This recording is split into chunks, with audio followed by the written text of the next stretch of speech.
Hi, my name is Chris Wade and I'm a contractor from the city of Los Angeles, and today I'm going to show you how to install tile on a kitchen backsplash.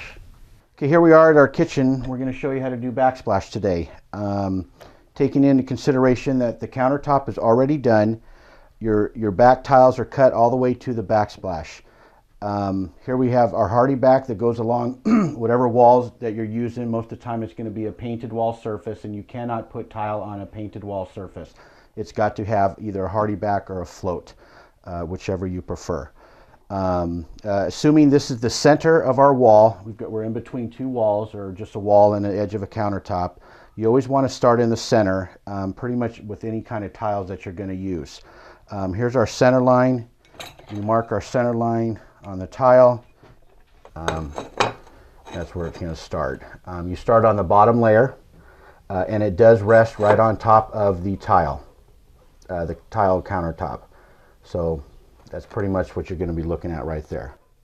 Now we're going to take our notched trowel.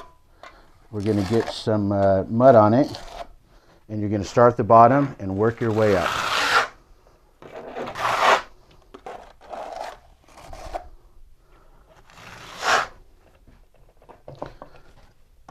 Just kind of spread it around at a 45-degree angle, like so.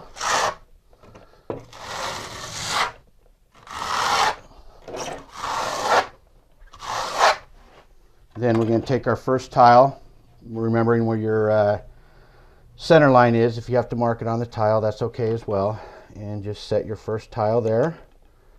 And we get our spacers. And you just keep working your way, making any adjustment you need to make on the way. And then you just start working your way. As always, you don't put down as much thin set as you're not going to, or only put down the thin set that you can use. And you just work your way and get your first layer down, which would be your first course, bottom layer. And you just go from your point, from one end to the other. And then you just, now there are a couple ways that you can lay your tiles. You could either do them where the lines line up, or you could stagger them. The better look, I think, is to stagger them so you don't have one continuous line. You can take, you take your second layer, and you take the center of it, and you line it up with the grout line on the one below it.